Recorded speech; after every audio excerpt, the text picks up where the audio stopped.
매일 성경 묵상을 돕는 해설 가이드입니다. 안녕하세요, 묵상 코치입니다. 함께 읽고 나눌 말씀은 누가복음 1장 26절에서 56절까지 말씀입니다. 세례 요한의 출생을 예고한 가브리엘이 그로부터 6개월 후 마리아에게 찾아와 예수님의 탄생을 예고하며 이 일 역시 이스라엘의 기도에 하나님이 응답하셔서 은혜를 베푸시는 이름을 보여줍니다. 26절에서 33절에 읽겠습니다. 여섯째 달에 천사 가브리엘이 하나님의 보내심을 받아 갈릴리 나사렛이라는 동네에 가서 다윗의 자손 요셉이라 하는 사람과 약혼한 처녀에게 이르니 그 처녀의 이름은 마리아라. 그에게 들어가 이르되 은혜를 받은 자여 평안할지어다. 주께서 너와 함께 하시도다 하니 처녀가 그 말을 듣고 놀라 이런 인사가 어찌함인가 생각하매 천사가 이르되 마리아야 무서워하지 말라.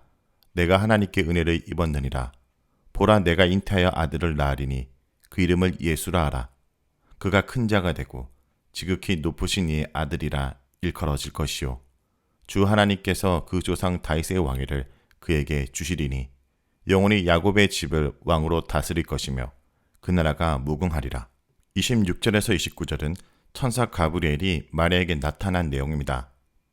요한의 출생 이야기와 마찬가지로 예수님의 탄생 이야기는 천사 가브리엘의 등장으로 전개됩니다. 천사 가브리엘이 마리아를 방문하여 특별히 문안하고 마리아는 천사의 인사에 놀라서 궁금하게 여깁니다. 26절에서 27절은 사건의 전체적인 배경을 묘사합니다. 시간적인 배경은 엘리사벳이 잉태하고 6달째 되던 때입니다. 공간적인 배경은 갈릴리 나사렛 마을입니다. 천사 가브리엘은 예수님의 탄생 소식을 전하기 위해 마리아를 방문하였습니다. 누가는 이 일이 여섯째 달에, 즉 엘리사벳이 잉태하고 6째 달 되던 때에 일어난 일이라고 명시합니다. 그리하여 일어난 일의 사실성을 부각시키고 엘리사벳의 잉태와 마리아의 잉태를 긴밀하게 연결시키고 있습니다. 27절에 보면 천사는 마리아를 방문합니다. 천사는 다윗 가문에 속한 요셉과 정혼한 마리아에게 찾아갔습니다. 요셉의 가문을 밝힘으로 장차 마리아에게 잉태될 아이가 메시아임을 암시합니다. 이것은 이어지는 천사의 메시지에서 확실하게 드러납니다. 28절은 마리아를 만난 천사의 인사 내용입니다. 천사는 마리아에게 기뻐하라, 은혜를 입은 자여, 주께서 너와 함께 하신다 라고 문안합니다. 이 구절에서 은혜를 입다 라는 표현은 마리아가 이미 하나님의 은혜로 선택받았음을 말합니다. 천사는 마리아에게 주가 너와 함께 하신다 라고 말했습니다. 이것은 하나님이 함께 하시고 능력으로 도우실 것을 기대케 하는 인사말입니다. 하나님은 그의 계획 가운데 진행되는 일을 감당할 사람과 함께 하십니다. 하나님의 뜻을 실행하는 사람과 함께 하시고 그의 능력으로 도우십니다. 29절에서 천사의 인사에 대한 마리아의 반응이 언급됩니다. 마리아는 천사의 평범하지 않은 인사에 몹시 놀랍니다. 그러한 놀라움은 도대체 그 인사말이 무슨 뜻일까 하고 궁금하게 여겼다는 사실에 의해 더 강화됩니다. 마리아의 놀람은 경외의 마음을 함축하는데 천사의 나타남에 놀랐던 사갈의 경화도 이와 동일합니다. 30절에서 33절은 예수님의 탄생에 관한 천사의 메시지입니다. 본문은 예수님의 탄생과 그 정체에 관한 천사의 메시지 내용입니다. 천사는 자신의 인사에 놀란 마리아를 안심시키고 예수님의 탄생에 관한 메시지를 전달합니다.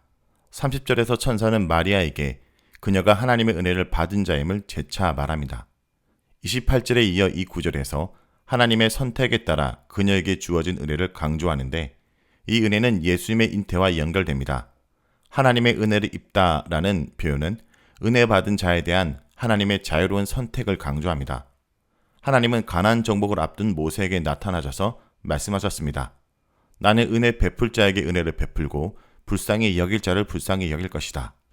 하나님은 지금도 은혜 받을 자에게 아낌없이 은혜를 베푸십니다. 하나님의 계획에 따라 그 뜻을 이루어갈 자에게 은혜를 베푸시는 것입니다. 31절에서 33절은 예수님의 탄생과 그의 정체에 관한 천사의 메시지입니다. 31절은 마리아의 잉태와 태어날 아들의 이름에 관한 메시지입니다. 천사는 태어날 아들을 예수라 칭하라고 명령했는데 그 이름은 하나님이 구원하신다라는 뜻입니다. 32절에서 33절은 예수님의 정체에 관한 메시지로 그 내용은 크게 두 부분으로 지극히 높으신 자의 아들과 다윗의 보좌에 앉으신 이스라엘을 다스릴 자로 나뉩니다.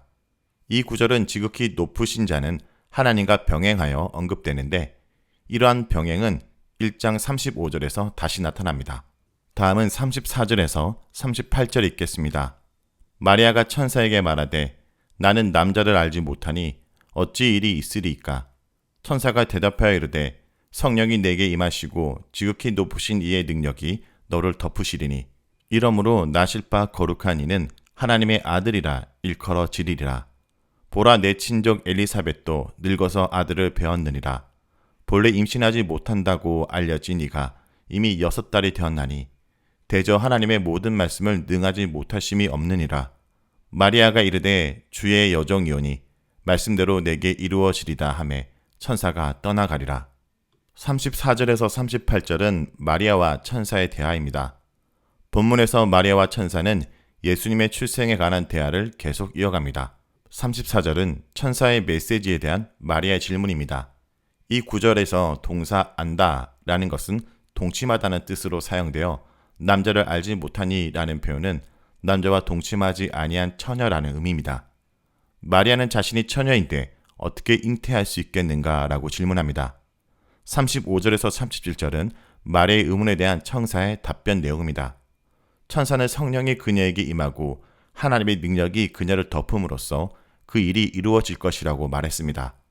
마리아에게 처녀의 잉태를 가능케 하는 근거로 성령과 하나님의 능력을 제시합니다. 35절에서 성령이 임하다라는 표현은 이사야 32장 15절의 반영으로 볼 수 있는데 누가는 오순절 성령 강림을 언급하면서 이 표현을 사용합니다. 또한 이 구절에 쓰인 동사 덮다라는 것은 어원적으로 그늘지게 하다라는 뜻인데 구약에서 하나님의 인재와 연관되어 사용되었습니다.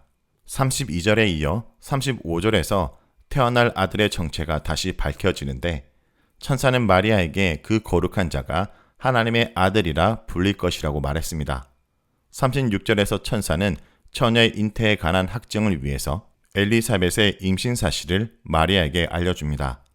임신이 불가능한 엘리사벳의 잉태는 동정녀 잉태의 불가능함을 생각하는 마리아에게 확실한 증거이자 표적이 되었을 것입니다. 37절에서 천사는 최종적으로 마리아를 확신시키는 메시지를 전합니다. 하나님께 불가능한 일은 없다라는 이 메시지는 자녀 출생을 의심한 아브람과 사라에게 주어진 말씀과 동일합니다. 38절은 천사의 말에 대한 마리아의 반응입니다. 마리아는 말씀대로 자신에게 이루어질 것을 소원합니다. 이 구절은 사라의 임신이 여호와의 말씀대로 이루어졌음을 강조하는 창세기 21장 1절을 반영합니다. 이제 그녀는 천사의 메시지에 수긍하고 하나님의 뜻을 겸손하게 받아들입니다. 여기 여종이라는 단어는 여자 노예를 뜻하는데 마리아의 철저한 순종을 함축하는 내용입니다. 갑작스러운 천사의 방문에 마리아의 태도는 당혹스러움에서 시작하여 의심의 과정을 거치고 이제는 전적인 순종으로 이르게 됩니다. 예수님의 동정녀 탄생은 예수 그리스도에 대한 신앙 고백의 핵심적인 요소 중 하나입니다. 그런데 누가복음은 본문에서 동정녀 탄생의 확실성을 보증하는 여러 가지 자료를 제공하고 있습니다. 먼저 요셉과 마리아는 정원관계로 서술하는데 당시 간습에 따르면 약혼자들은 결혼하기까지 엄격한 순결을 유지하였습니다. 천사는 마리아에게 그녀가 하나님의 은혜를 입은 자라고 거듭 강조하는데 내용상으로 그 은혜는 동정녀 잉태와 관련됩니다. 최종적으로 처녀 잉태에 대한 마리아의 질문과 그것이 성령과 하나님의 능력에 의하여 이루어질 것이라는 천사의 답변도 동정녀 탄생에 관한 결정적인 증거가 됩니다. 다음은 39절에서 45절 읽겠습니다. 이때 마리아가 일어나 빨리 산골로 가서 유대 한 동네에 이르러 사가랴의 집에 들어가 엘리사벳에게 문안하니 엘리사벳이 마리아가 문안함을 들으매 아이가 복중에서 뛰노는지라. 엘리사벳이 성령의 충만함을 받아 큰 소리로 불러 이르되 여자 중 내가 복이 있으며 내 태중의 아이도 복이 있도다. 내 주의 어머니가 내게 나오니 이 어찌 된 일인가? 보라 내 문안하는 소리가 내 귀에 들릴 때 아이가 내 복중에서 기쁨으로 뛰놀았도다.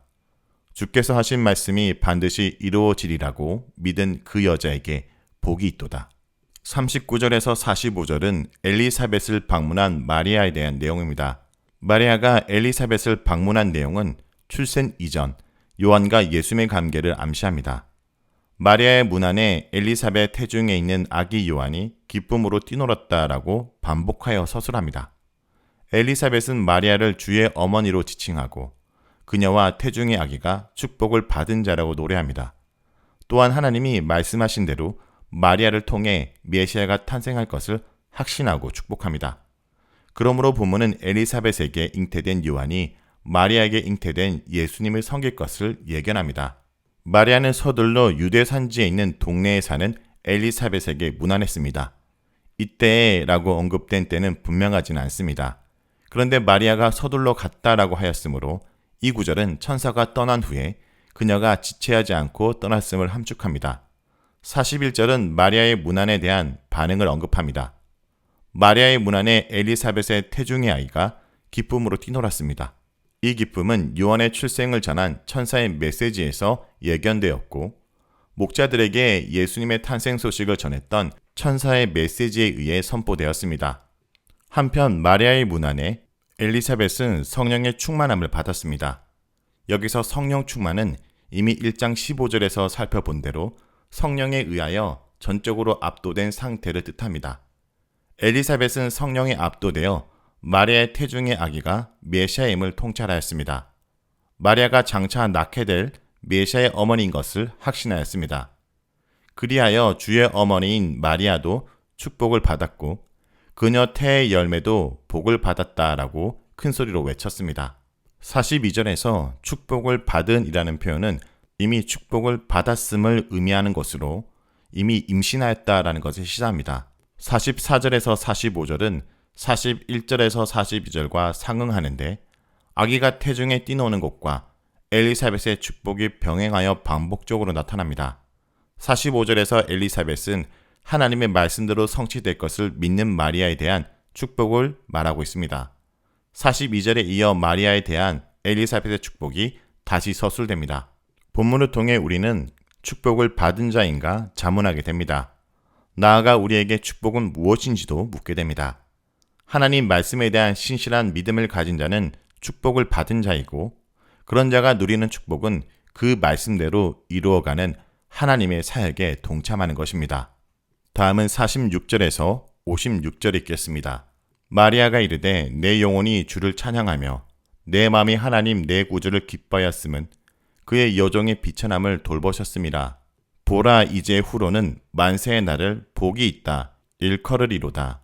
능하신 이가 큰 일을 내게 행하였으니 그 이름이 거룩하시며 긍휼하심이 두려워하는 자에게 대대로 이르는도다.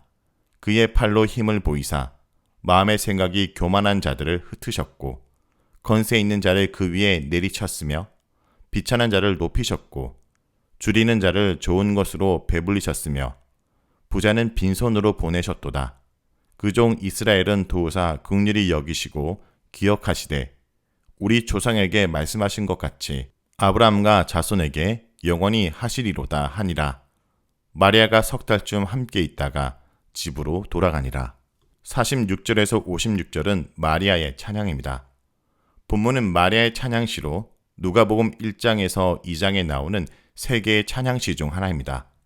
마리아의 찬양은 한나의 기도와 비교되는데 하나님을 향한 찬양, 하나님의 역사로 인한 기쁨, 교만한 자에 대한 징계, 부유한 자와 가난한 자의 대조 등 그 주요 내용에서 많이 흡사합니다. 마리아의 찬양은 네 부분으로 구분되는데 하나님을 향한 찬양과 그 이유, 큰 일을 행하신 하나님, 비천한 자를 높으시는 하나님, 이스라엘을 도우신 하나님에 향한 찬양으로 구성되어 있습니다. 마리아의 찬양의 첫 부분은 내 영혼이 주를 찬양한다 라고 시작합니다. 이 구절에서 찬양하다 라는 동사는 기뻐하다 라는 동사와 병행을 이루는데 전자는 현재형으로 후자는 과거형으로 서술됩니다. 그러므로 46절에서 47절은 내 영혼이 주를 찬양한다. 내 마음은 나의 구원의 하나님을 무척 기뻐하였다 라고 직역될 수 있습니다. 마리아의 기쁨은 잉태의 기쁨으로 보는 것이 자연스럽습니다. 38절은 찬송의 이유를 밝히는데 여종의 비천함을 돌보셨기 때문이라고 말합니다. 그러므로 마리아는 하나님의 호의로 잉태된 것을 돌이키며 하나님을 찬양하고 있습니다. 하나님이 베푸셨던 호의에 근거한 마리아의 찬양은 1장 25절에서 언급된 엘리사벳의 고백과 일치합니다. 찬양의 두 번째 부분은 모든 세대의 찬송과 연관하여 찬양합니다. 하나님이 행하신 큰 일로 인하여 그녀에게 모든 세대의 친송이 있을 것이라고 노래합니다. 마리아는 그녀의 잉태가 자신의 찬송과 기쁨뿐 아니라 만민의 친송의 근거가 된다라고 노래합니다. 50절은 하나님의 긍휼이 그를 두려워하는 자에게 세세토록 있다라고 찬양합니다. 긍휼은 하나님의 천사를 통하여 마리아에게 약속하시고 그 약속을 성취하신 것과 관련하여 이해할 수 있습니다. 두려워하는 자는 51절에 교만한 자와 대조됩니다. 마리아의 경험에 비춰보면 약속을 성취하시는 하나님을 경외하는 자를 뜻합니다. 찬양의 세 번째 부분은 비천한 자를 높이시는 하나님을 찬양합니다. 찬양은 개인적 차원에서 사회적 차원으로 나아갑니다. 51절에 그의 팔로 힘을 보이사는 그의 팔로 능력을 행하시고 라는 뜻인데 49절에 능하신 이와 연결됩니다. 52절에서 53절은 건세 있는 자와 비천한 자, 줄이는 자와 부자를 교차하며 나열하고 있습니다. 누가는 그의 복음서 전체에서 사회 구조적인 접근을 합니다. 사회적 신분이 높은 자와 사회적 신분이 낮은 자를 대조하여 서술합니다. 이러한 서술의 특징은 누가복음 6장 20절과 26절에서도 단적으로 드러납니다. 누가는 가난한 자, 줄인 자, 우는 자의 축복과 대조하여 부유한 자, 배부른 자, 우는 자의 하를 언급합니다. 그런데 병행 구절인 마태복음 5장 1절에서 12절에는 오로지 복 있는 자만 언급하고 있습니다. 마리아는 하나님이 건세 있는 자는 그 보좌에서 끌어내시고 비천한 자를 높이셨다라고 노래합니다. 건세 있는 자는 51절에서 교만한 자와 동일시됩니다. 찬양의 네 번째 부분은 이스라엘의 하나님을 향한 찬송입니다. 찬양은 개인적 차원에서 사회적 차원을 거쳐 이제 민족적인 차원으로 나아갑니다. 조상에게 약속하신 대로 하나님은 그의 종 이스라엘을 도우셨다라고 노래합니다. 51절에서 이스라엘을 종으로 일치시키는 것은 이사야 41장 8절에서 9절을 반영한 것입니다. 하나님은 종 이스라엘을 붙드셨습니다. 하나님은 그의 약속을 신실하게 지키시고 아브라함과 그의 자손에게 긍휼을 베푸셨습니다. 그 하나님은 지금도 말씀을 기억하며 그에게 나아가는 자들을 붙드시고 긍휼을 베푸십니다. 56절은 집으로 돌아가는 마리아를 언급합니다. 마리아는 엘리사벳과 석 달쯤 함께 있다가 집으로 돌아갔습니다. 그녀가 엘리사벳을 방문할 때가 임신 6개월째였으므로 이제 해산할 때가 거의 되어 떠났음을 알 수 있습니다. 자, 여기까지가 누가복음 1장 26절에서 56절까지 말씀입니다. 오늘 말씀을 통해 우리는 무엇을 묵상하고 적용해야 될까요? 하나님은 언약에 신실하신 분이십니다. 하나님은 아브라함에게 하신 약속을 기억하시고 이스라엘 백성을 불쌍히 여겨 이제 그리스도를 보내주셨습니다. 약속을 기억하시고 자비를 베푸시는 하나님이 오늘 우리에게도 도움을 주실 것을 기대하셔야 됩니다. 갈릴리 나사렛이라는 동네에 가서 기어코 다윗의 자손 요셉을 찾아 일하시는 하나님을 묵상해 보십시오. 오늘도 우리 역사 속에서도 나를 구하시려고 우리에게 찾아오시는 하나님의 열심은 여전히 식지 않으셨습니다. 그런 하나님을 기억하고 그 말씀을 붙들고 살아가는 주의 백성들이 되길 간절히 기도드립니다.